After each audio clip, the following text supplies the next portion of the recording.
Hi, this is Scott Robbins Edutainment. We've been talking about some of our challenges we have with Mo here. Mo is going to be 16 in March. He's a bird that we rescued, we rehabbed. In fact, we used Sonny, our scarlet macaw, to kind of teach him how to be a bird and live in a flock again. But all the things were in place, I guess, that triggered natural territorial male macaw aggression. He's bonded pretty heavily with Sonny right now as his best friend. He's the bird that he chooses to play with and stay next to all the time.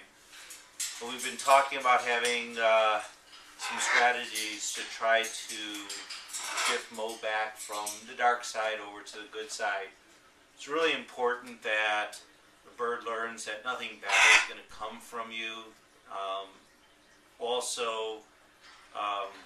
Through operating conditioning, you want to reinforce the positive, you want to ignore the negative. So I hate to say that in working with an aggressive bird, occasionally you might be subjected to a nip or two, but you gotta kind of stand your own, don't shy away from the bird. You gotta learn that if he does nip you, it's not gonna make you go away. Now, some of the strategies you can use with an aggressive bird is what we call protective contact in the zoo world, where you've put a barrier between yourself and the aggressive bird. In this case, we've got Mo's cage here. I've got dishes pulled as part of our morning routines here. On his cage door, we have a cup that I mounted that's strictly for the delivery of treats.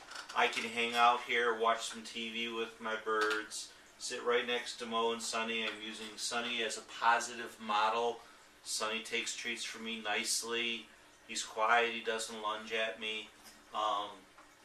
Using some positive modeling for Mo. I can safely drop treats here, or I can use the protective barrier of the cage wall just to hold my fingers out of lunge range to allow him to take treats from my fingers. Now, nips occasionally do happen. It's just part of life here when you are training birds again. What I basically want to do in spending some time one-on-one with Mo here is I remove my green-winged macaws out of this room during the training session, reduces the stress factor both on the green-winged macaws as well as for Sonny, our scarlet macaw, and Mo. Mo's relatively calm around Sonny, except for the fact that he does his territorial thing. So again, you've seen me just kind of hanging out, doing my thing, coming and going, coming back, putting treats in this cup, hanging out with Mo here. This is not an overnight fix, and sometimes working through aggressive problems with a macaw like Mo, it takes multiple strategies in order to win the bird over. And one of the things that I have been doing with Mo is I've been paying closer attention to his diet and the delivery of his diet. I've been watching the amount of food that he's eating in the course of a day.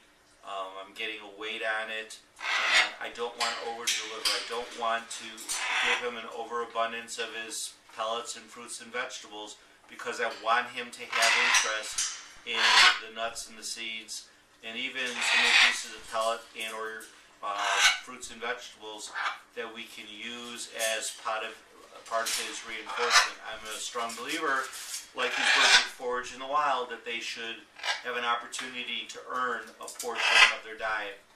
I'm not restricting the diet, I'm just changing the delivery times. I'm using Mother Nature's time periods, first thing in the morning, usually an hour or so after my birds are up, and late in the afternoon for a second training period where the birds are naturally hungry, and then I find myself some couple of minute sessions throughout the course of the day. It's kind of nice just to have some chill time hanging out with my birds. Mo is not doing anything aggressive behind me. For some added enrichment today, I tore up some phone books. I hung up phone books in everybody's cage, just let them take out some frustration and aggression and tearing the heck out of phone books, as you see up here in Mo's cage. So that's it. We're just kind of hanging out. I'm using his cup to deliver treats. He's learning that if he lunges at me through the cages, it's not going to make me go away.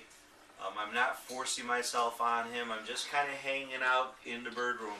Now, I used to hang out here every single night after my kids were in bed, and Sonny and Mo were my TV buddies. They'd actually be sitting on the back of the couch with me, and Mo would come over and tug on my collar, asking me for some treats.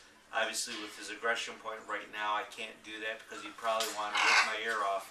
But we'll save that for another film segment. Again, this is Scott Robbins Edutainment. These are a couple of our strategies. I've also got another video clip that'll blend in here showing you some target training that I'm doing with Mo over on the T-stand. When I have him out of the cage, up on the T-stand, I've actually been using some playtime with Sonny as his jackpot. Another strategy that I might have to enlist is to get him into complete isolation when we are training, so he has no distractions. He can strictly focus on me. We're thinking about that. That might be another move. But again, I work at the animal space. His behavior is going to have to tell me whether I have to move in that direction. Thank you very much. Scott Robbins Edutainment.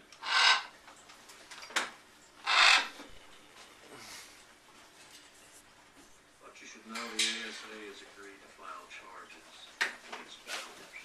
Something wrong with that.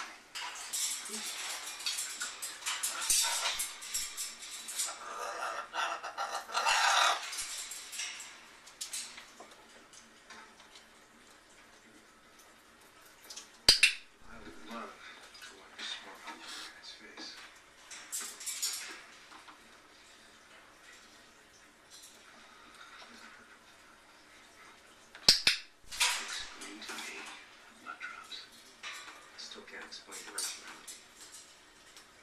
It's completely unrecognizable.